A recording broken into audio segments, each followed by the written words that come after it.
This is your local and regional news afternoon update. Gary B. with you.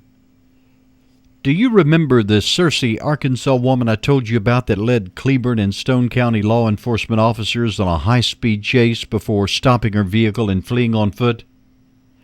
Well, prosecutor Holly Meyer has charged her, 34-year-old Kristen Danette Walls, with 4 felonies and 4 misdemeanors. The 4 felonies include aggravated assault, first-degree endangering the welfare of a minor. She had a 10-year-old child in her vehicle during the chase. Fleeing and criminal mischief in the first degree. Walls is in custody and placed on a $25,000 bond. Dateline New York, where JCPenney says it'll be closing anywhere from 130 to 140 stores as well as 2 distribution centers over the next several months. Its aim is to improve profitability in the era of online shopping. The company says it will also initiate a voluntary early retirement program for about 6,000 eligible employees.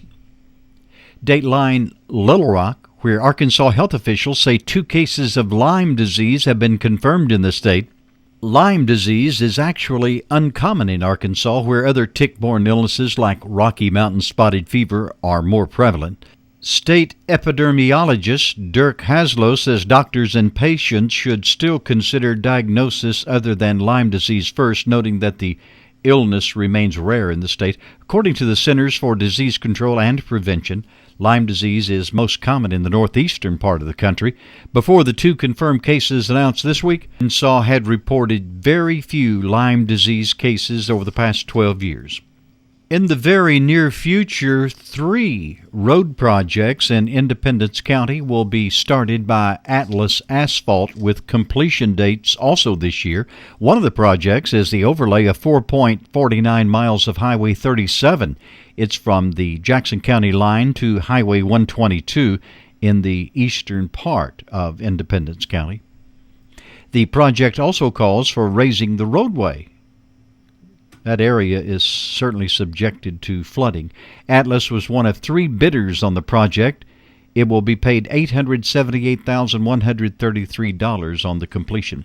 The second project involves the cities of Pleasant Plains and Southside. Atlas will overlay with asphalt selected streets in each city. Pleasant Plains paving will cover 2.25 miles, and the paving inside the Southside city limits will cover 2.85 miles. Atlas was the low bidder at $508,012. And the third project is for the Independence County Road Department and is for the asphalt overlay on County Roads 28, 230, and 42. Total cost of the projects, $258,000. Atlas Asphalt President Mark Lamberth said in the next several days projects will be let for paving jobs in Cleburne, Jackson, White, and Randolph counties. And the state Medicaid expansions under the Affordable Care Act should be keepers, according to a new survey.